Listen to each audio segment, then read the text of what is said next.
The country club dining room buzzed with quiet conversation and the gentle clink of expensive china. I sat at my usual corner table, watching my brother Thomas hold court across the room. He was entertaining clients, something he did 3 or 4 times a week now, all on the company expense account. "Your usual, Ms. Carter?" the waiter asked, already holding my gin and tonic. I nodded, my eyes still fixed on Thomas. He was laughing too loudly at something one of the clients had said, his designer watch catching the light as he gestured. The same watch I'd seen in an Instagram post yesterday, not on his wrist, but on the delicate arm of a woman who definitely wasn't his wife, Rachel. "My name is Sarah Carter, and 2 years ago I made the biggest mistake of my life. I let my brother manipulate me into giving up the position I'd spent 15 years earning, all because he claimed he needed it more than I did. Think about it, Sarah," he pleaded in our father's office. "You're single, you live alone. I have Rachel and the kids to think about. Private school isn't cheap, and with the new baby coming," he trailed off, letting the implication hang in the air. Dad had been retiring as CEO of Carter Industries, the technology consulting firm he'd built from nothing. Everyone had assumed I would take over. I had the experience, the education, the relationship with our biggest clients. But Thomas had other ideas. Now, watching him wine and dine clients with money that was supposed to be supporting his family, I felt a familiar burn of anger in my chest. My phone buzzed with a text from Marcus, our head of it and my closest friend at the company. "You need to see this," it read, followed by a link to a bank statement. I opened it, nearly choking on my drink as I saw the numbers. A transfer of $50,000 to an account belonging to Vanessa Mitchell. The third such transfer this month. Vanessa Mitchell, the owner of that delicate wrist adorned with my brother's watch. The marketing consultant who seemed to spend more time on luxury vacations than actually consulting. "Would you like to order dinner, Miss Carter?" The waiter had returned, notepad ready. "No thank you," I said, gathering my things. "I need to head back to the office." The drive back to Carter Industries took 15 minutes, 15 minutes during which I thought about every sacrifice I'd made for my brother. Every time I'd stepped aside, scaled back, made myself smaller to accommodate his needs. When we were kids, I gave up piano lessons so our parents could afford Thomas's football training. In high school, I worked part-time to help pay for his college prep courses. Even after we both joined the family business, I was always the one staying late, fixing his mistakes, covering for his absences, but giving up the CEO position. That had been the biggest sacrifice of all. Marcus was waiting in my office when I arrived. At 40, he'd been with the company almost as long as I had, and he'd never trusted Thomas. "There's more," he said without preamble, turning his laptop toward me. "Look at these expense reports." I scrolled through page after page of suspicious charges. First-class flights booked for business meetings that coincided with Vanessa's Instagram posts from exotic locations. 5-star hotel rooms charged to the company when Thomas was supposedly at industry conferences. "He's not even trying to hide it anymore," Marcus said, shaking his head. "He thinks he's untouchable." "How long have you been tracking this?" I asked, though I already suspected the answer. "Since he took over," Marcus admitted. "Something felt off from the start. The way he pushed you out, how quickly he started changing company policies about expense accounts and financial oversight." I leaned back in my chair, thinking about Rachel, my sister-in-law who'd been my friend since college. About my nieces and nephew, who Thomas claimed needed private school and trust funds. "Does Rachel know?" I wondered aloud. Marcus shook his head. "I don't think so. The money he's spending on Vanessa, it's all carefully hidden in business expenses. Plus," he hesitated. "Plus what?" "He's been moving money from the children's trust funds. Small amounts at first, but it's adding up." The anger that had been simmering in my chest exploded into full rage. The trust funds had been set up by our father, meant to secure the children's future. The fact that Thomas would steal from his own kids. "Show me everything," I said, pulling my chair closer to Marcus's laptop. Every transaction, every expense, every lie. For the next 3 hours, we dug through financial records, cross-referencing dates and locations. The picture that emerged was damning. Thomas hadn't just been cheating on his wife. He'd been systematically looting the company to fund his double life. "What are you going to do?" Marcus asked as we finally sat back, overwhelmed by the evidence we gathered. I looked at the framed photo on my desk, me and Thomas at his wedding, both smiling, his arm around my shoulders. First, I need to talk to Dad. He needs to know what's happening to his company. And then, I thought about all the years I'd spent putting Thomas first. All the sacrifices, the compromises, the times I'd made myself small so he could feel big. Then, I said, standing up, I'm going to take back what's mine. But first, I need to protect Rachel and the kids. I picked up my phone, dialing Rachel's number. She answered on the third ring, her voice tired. Sarah, is everything okay? We need to talk, I said, my heart heavy with what I had to tell her. Can you meet me for coffee tomorrow morning? There's something you need to know. As I hung up, Marcus was watching me with concern. Are you sure about this? Once you start this, there's no going back. I nodded, gathering the evidence into a folder. Thomas gave me no choice. He's not just betraying his family. He's destroying everything our father built, and I won't stand by and watch it happen anymore. Walking to my car that night, I passed Thomas's empty parking spot. He was probably still at the country club, spending more company money. For 2 years, I'd watched him take everything I'd worked for and treat it like his personal piggy bank. But that was about to change. Tomorrow, I would start the process of reclaiming not just the company, but my own power. Thomas had always underestimated me, seeing me as the dutiful sister who would always put his needs first. He was about to learn just how wrong he'd been. The coffee shop was quiet at 7 a.m. when Rachel arrived. She looked tired, dark circles under her eyes barely concealed by makeup. Her usually perfect blonde hair was pulled back in a hasty ponytail, not the Rachel I was used to seeing. Sorry I'm late, she said, sliding into the booth across from me. Tommy wouldn't stop crying, and Emily had a meltdown about her science project. I pushed a latte toward her, her usual order, extra shot of espresso. How are things at home, Rachel? Really? She wrapped her hands around the warm cup, avoiding my eyes. Fine, you know how it is. Thomas is busy with work, the kids are handful. And the money? I asked gently. Is everything okay there? Her head snapped up, surprise and something else. Fear? Flickering across her face. What do you mean? I pulled out the folder I prepared, my heart heavy. Rachel, there's something you need to see. It's about Thomas and what he's been doing with the company money. Money that was supposed to be supporting you and the kids. For the next 30 minutes, I walked her through everything Marcus and I had discovered. The transfers to Vanessa Mitchell. The luxury purchases. The emptying trust funds. With each revelation, Rachel grew paler. I knew something was wrong, she whispered finally, staring at a photo of Thomas and Vanessa at a resort in Bali. A trip he claimed was a business conference.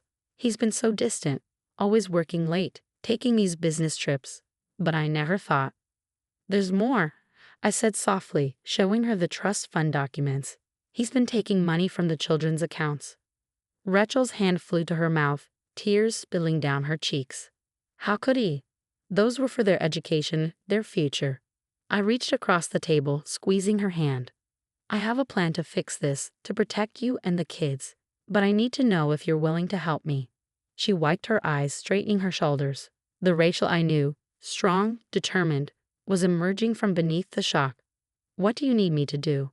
Over the next hour, we formulated a strategy. Rachel would document everything she knew about Thomas's spending, his absences, his lies. She would also secure copies of their personal financial records, evidence we'd need for what was coming. What about the kids? She asked as we prepared to leave. How do I protect them from this? Let me handle Thomas, I said. You focus on the children. And Rachel? I've already spoken to my lawyer. We can file an emergency injunction to freeze the trust funds before he takes anything else. She hugged me tightly before leaving, whispering thank you through fresh tears. Back at the office, Marcus was waiting with more news. Thomas just booked another business trip to the Maldives. 2 first-class tickets, presidential suite. I checked my watch. Almost time for the morning executive meeting. Is everything ready? He nodded, handing me a USB drive. All the evidence is here, including the video from last night's security cameras. Ah yes, the security footage.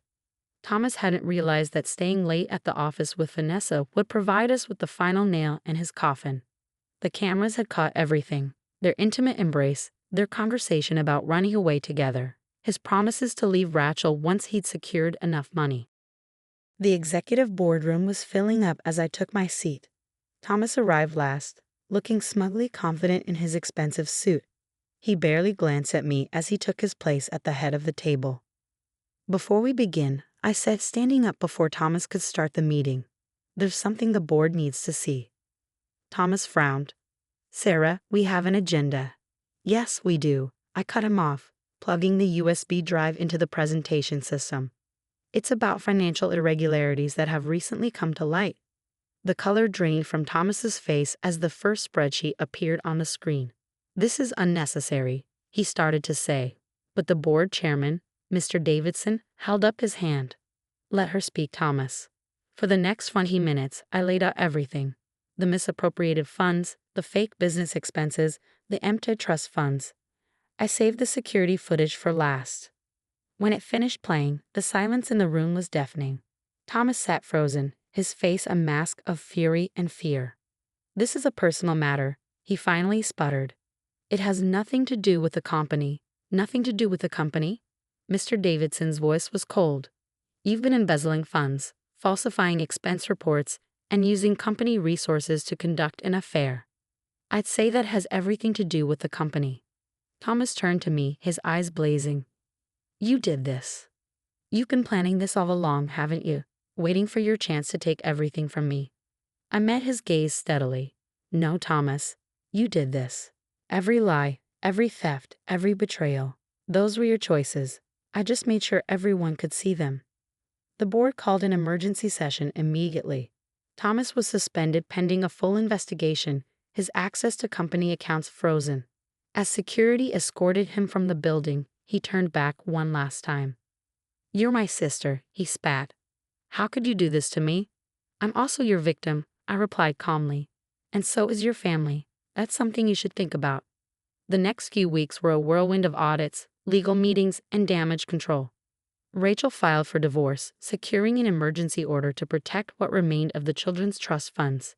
Vanessa Mitchell disappeared as soon as the money stopped flowing, her Instagram suddenly deleted. Our father, retired but still on the board, came to see me in what was once again my office. "I should have seen it," he said, looking older than his 70 years. "Should have known Thomas wasn't ready for this responsibility." I poured us both a coffee, his black, mine with cream. "He fooled a lot of people, Dad. He was good at making people see what they wanted to see." "But not you," he said, studying my face. "You did, didn't you? Even 2 years ago, when you stepped aside. You knew he wasn't right for this." I thought about that day, about Thomas's pleading eyes and calculated words. I knew he wanted it for the wrong reasons, but I thought maybe having the responsibility would make him grow up, would make him think about his family first. Dad shook his head. "You've always protected him, Sarah. Ever since you were kids.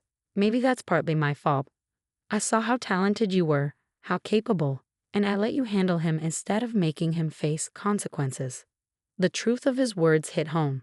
All my life, I've been cleaning up Thomas's messes, making excuses for him, letting him take what he wanted because it seemed easier than fighting. "Well," I said, looking at the pile of audit reports on my desk, "he's facing consequences now." The criminal investigation moved quickly. The evidence was overwhelming, and Thomas's attempts to blame everything on accounting errors fell apart under scrutiny. He was looking at serious prison time for embezzlement and fraud. Rachel and the kids moved in with her parents temporarily. I made sure she had access to emergency funds and the best divorce lawyer in the city. The children were struggling, especially 14-year-old Emily, who couldn't understand why her father had betrayed them. "How do I explain it to them?" Rachel asked one evening as we sat in her parents' garden, watching the kids play. "How do I tell them their father chose money and a mistress over their future?" I wish I had an answer for her. Instead, I could only promise to be there, to help rebuild what Thomas had tried to destroy. The company survived the scandal, largely because we got ahead of it. We implemented new financial controls, restructured the board, and I took my rightful place as CEO. The clients stayed, many of them telling me they'd always preferred working with me anyway. 6 months after everything came to light, I received a letter from Thomas. He was in prison, awaiting sentencing. His handwriting was shaky, but the manipulation was still there between the lines. "I know I made mistakes," he wrote, "but we're family. Families forgive. When I get out, Maybe we can work together again. I didn't reply. Some bridges, once burned, should stay ash. A year passed. Carter Industries thrived under my leadership, expanding into new markets and launching innovative projects. Rachel and the kids moved into their own house, one I helped her buy, making sure it was in the best school district. Emily started showing an interest in business, often visiting me at the office after school. I want to learn everything, she told me one day. I want to be strong like you. The irony wasn't lost on me, my brother's daughter, wanting to follow in my footsteps instead of his. I made sure she understood that strength wasn't about taking what you wanted at others' expense. It was about building something worthwhile, something that helped others grow too. One evening, as I was leaving the office late, I found Dad waiting by my car. "Remember when you were 10? He asked. "You set up that little consulting business, helping the neighborhood kids with their homework?" I smiled at the memory. "You paid me $5 to tutor Thomas in math.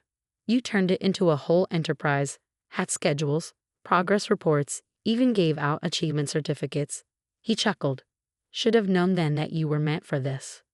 "Better late than never," I said, but without bitterness. The past couldn't be changed, but the future was looking brighter than ever. Thomas was sentenced to 12 years for his crimes. The judge was particularly harsh about his theft from his children's trust funds. I made sure those funds were not only restored but strengthened, protected by ironclad legal provisions.